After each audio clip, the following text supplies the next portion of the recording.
मुस्लिम league नून के सदर नवाज शरीफ और वज़ीर पंजाब मरीम नवाज से अरकान असम्बली की मुलाकात। गुजरांवाला, नारोवाल, सियालकोट से ताल्लुक़ रखने वाले अरकान शामिल। मुल्क की मजमूई सूरत हाल, पंजाब में तरक्याती अमल और आवाम की खिदमत के मनसूबों पर गौर किया गया। साबिक़ वज़ीर आज़म नवाज शरीफ का कहना था कि महंगाई की रफ्तार में कमी आना मुआशी बेहतरी का इशारा है। स्टॉक मार्केट की बुलंदी कारोबारी और सरमायाकार बरादरी का एतमाद है। तरक्की के सफ़र की रफ्तार का बढ़ना खुशगवार तब्दीली होगी।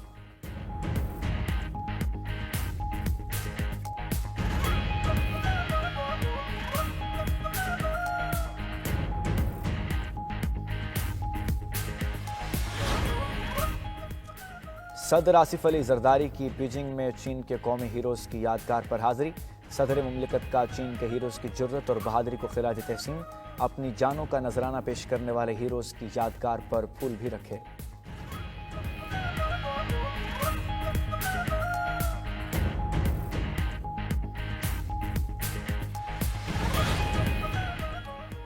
बीजिंग में वफाकी वज़ीर दाखिला मोहसिन नकवी की चीनी हम मनसब से मुलाकात। पैरामिलिट्री फोर्सेस के लिए बॉर्डर्स को महफूज बनाने के ताउन पर तबादला ख्याल। पुलिस और पैरामिलिट्री फोर्सेस की जदीद टेक्नोलॉजी के हवाले से भी गुफ्तगू। पुलिस के लिए जदीद आलात और टेक्नोलॉजी की चीन से हुसूल पर बातचीत की गई। मुलाकात के दौरान इंटेलिजेंस शेयरिंग को मजीद बेहतर बनाने और नेशनल पुलिस अकेडमी के साथ ताउन पर भी इतफाक। मोहसिन नकवी ने कहा कि चीन से पुलिस के लिए जदीद टेक्नोलॉजी आलात हासिल करेंगे। चीनी हम मनसब को पाकिस्तान के दौरे की भी दावत दी।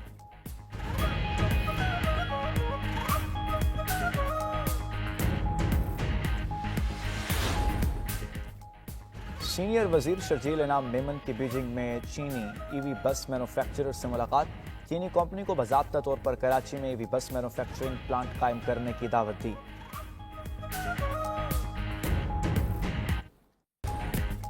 भारतीय फौज के खोखले बयानात उनकी मायूसी का आकाश है। किसी भी मुहिम जोए का पूरी ताकत से जवाब देंगे। पाक फौज मुल्क की खुद मुख्तारी और सालमियत के दिफा के लिए पूरी तरह तैयार है। भारतीय फौजी क़यादत के बयानात अंदरूनी खलफशार से तवज्जो हटाने की कोशिश है। Army chief general Asim Munir का कोर कमांडर्स कॉन्फ्रेंस से खिताब।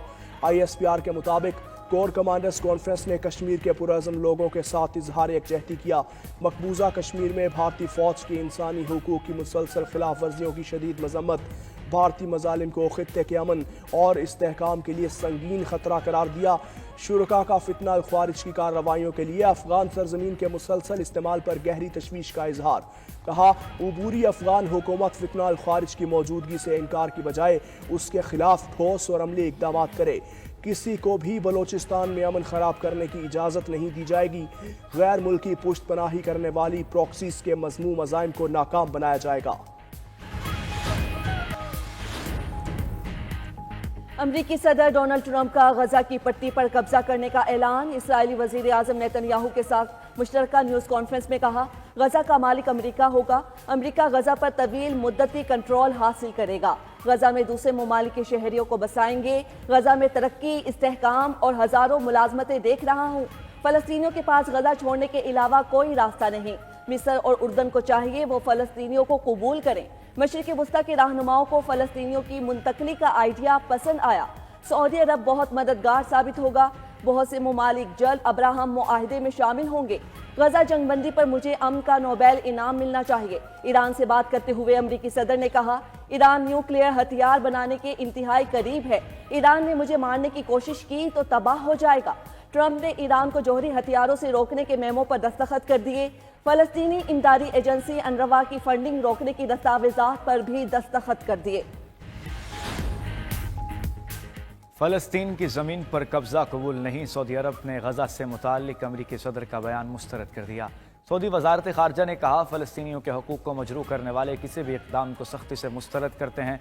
फ़लस्तीनी रियासत के लिए सऊदी अरब की वाबस्तगी गहरी और गैर मुतज़लज़ल है।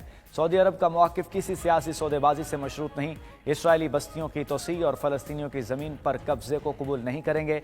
आलमी बरादरी फ़लस्तीनियों को दरपेश मसाइब के खात्मे के लिए फ़ैसला कुन इक़दाम उठाए। फ़लस्तीनी आवाम को जायज़ हकूक़ दिए बगैर ख़ित्ते में अमन कायम नहीं हो सकता। अक़वाम मुत्तहिदा में फ़लस्तीनी नुमाइंदे रियाज़ मंसूर ने कहा, फ़लस्तीनियों की किसी दूसरे मुल्क में आबादकारी कबूल नहीं। गजा पर फ़लस्तीनियों का पैदाइशी हक है।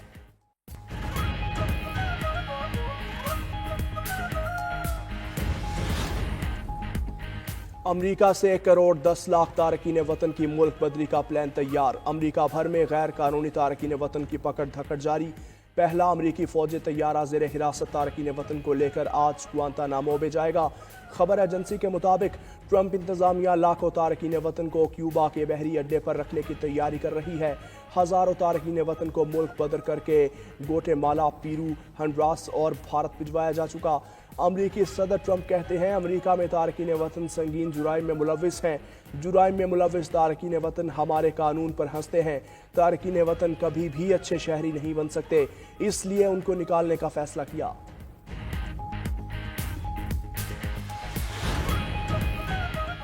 سعودی ولی عہد محمد بن سلمان کی زیر صدارت کابینہ کا اجلاس۔ پاکستانی فائنینشیل مانیٹرنگ یونٹ کے ساتھ تحقیقاتی تبادلے کی منظوری۔ پاکستان سے منی لانڈرنگ اور دہشت گردی سے متعلق تحقیقات میں تعاون کیا جائے گا۔ سعودی کابینہ نے مفاہمتی یادداشت پر دستخط کی منظوری دی۔ اجلاس میں سعودی عرب کے مختلف ممالک کے ساتھ عالمی امن و استحکام کے حوالے سے ہونے والے رابطوں پر بھی تبادلہ خیال کیا گیا۔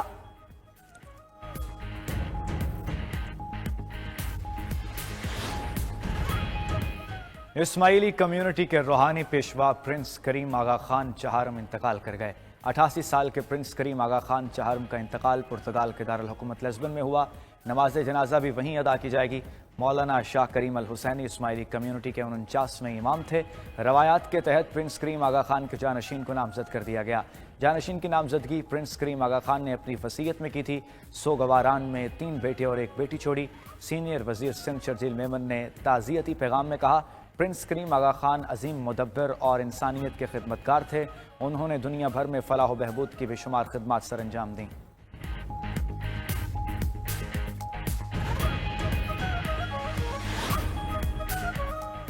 پی ٹی آئی رہنما اسد کیسر کی رہائش گاہ پر اپوزیشن جماعتوں کی بیٹھک۔ مولانا فضل الرحمان، عمر ایوب، محمود اچکزئی، جنید اکبر، شاہد خاقان عباسی کی شرکت۔ اعلامیے کے مطابق شرکاء نے ملک میں فوری نئے انتخابات کروانے کا مطالبہ کر دیا۔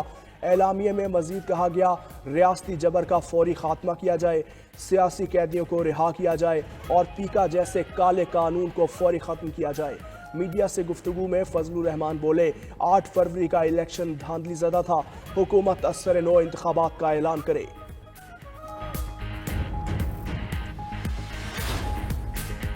صدر مملکت آصف علی زرداری 5 روزہ سرکاری دورے پر چین میں موجود۔ بیجنگ پہنچنے پر چینی وزیر خزانہ اور پاکستانی سفیر نے صدر مملکت کا استقبال کیا۔ آصف زرداری دورے میں چینی ہم منصب شی جن پنگ اور وزیر اعظم سمیت اعلیٰ چینی قیادت سے ملاقات کریں گے۔ 2 طرفہ اقتصادی اور تجارتی تعاون پر بات ہوگی۔ اقتصادی راہداری اور 2 طرفہ روابط پر بھی تبادلہ خیال ہوگا۔ صدر مملکت چینی شہر ہاربن میں 9ویں ایشین ونٹر گیمز کی افتتاحی تقریب میں بھی شرکت کریں گے۔ وزیر داخلہ محسن نقوی کی بیجنگ میں چینی ہم منصب کیون جن سے ملاقات۔ دونوں ممالک میں انٹیلیجنس شیئرنگ مزید بہتر کرنے پر اتفاق۔ پیراملٹری فورسز کے لیے بارڈرز کو محفوظ کرنے کے لیے تعاون پر بھی بات چیت ہوئی۔ پولیس اور پیراملٹری فورسز کو جدید آلات اور ٹیکنالوجی سے لیس کرنے پر گفتگو۔ ملاقات میں نیشنل پولیس اکیڈمی کے ساتھ تعاون پر بھی بات چیت کی گئی۔ بیجنگ پولیس اور اسلام آباد پولیس میں تعاون بڑھانے کا فیصلہ۔ محسن نقوی بولے، چین سے پولیس کے لیے جدید ٹیکنالوجی اور آلات لیں گے۔ وزیر داخلہ کی چینی ہم منصب سے ملاقات 2 گھنٹے تک جاری رہی۔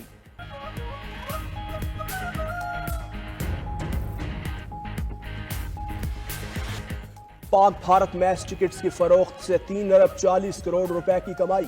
چیمپئنز ٹرافی کے دیگر میچز کے ٹکٹس کی بھی حیران کن فروخت۔ دبئی میں تمام میچز کے ٹکٹس 90 ملین درہم تک میں فروخت ہوئے۔ پاکستان میں ٹکٹس نہ ملنے پر شہری غصے میں آ گئے۔ لاہور میں چیمپئنز ٹرافی کے ٹکٹس ختم ہونے پر شائقین نے کوریئر کمپنی کے شیشے توڑ دیے، دفتر میں گھس گئے۔ کراچی سمیت دیگر شہروں میں بھی ٹکٹس ہاتھوں ہاتھ فروخت ہوئے۔ سینکڑوں خواہش مند خالی ہاتھ لوٹے۔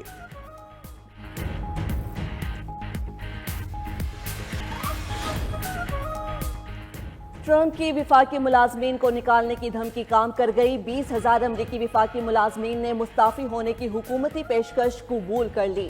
خبر ایجنسی کے مطابق مستعفی ہونے والے ملازمین کو مراح سمیت 8 ماہ تک تنخواہ ملے گی۔ امریکی صدر کے مشیر ایلن مسک کا کہنا ہے، حکومتی پیشکش کا مقصد وفاقی محکموں پر بوجھ کم کرنا ہے۔ حکومتی پیشکش قبول کرنے کی آخری تاریخ 6 فروری ہے۔